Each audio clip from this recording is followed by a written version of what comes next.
Mr. President. Welcome. Have you ever owned a gun? I have never owned a gun. Now, up at Camp David, we've got some skeet shooting. Before you were president, did you ever feel a desire to get a gun, feel the need to get a gun? You know, I grew up mostly in Hawaii, and other than hunting for wild pig, which they do once in a while, there's not the popularity of hunting and sportsmanship with guns as much as there are in other parts of the country. Right. People occupy different realities.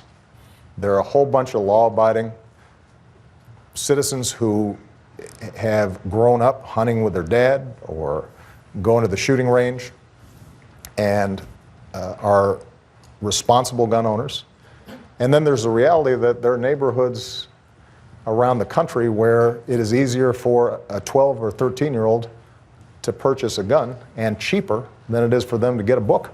For the gun owners who are in attendance here, my suspicion is that you all had to go through a background check.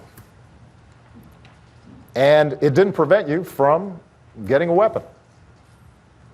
And the notion that you should have to do that, but there are a whole bunch of folks who are less responsible than you who don't have to do it, doesn't make much sense.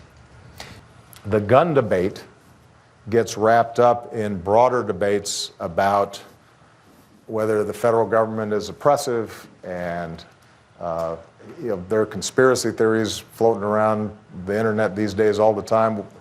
We want to think that we can make a law and people will follow it. But by the very nature of their crime, they're not following it. Some criminals will get their hands on firearms even if there's a background check. What we do have to make sure of is that we don't make it so easy for them to have access to deadly weapons.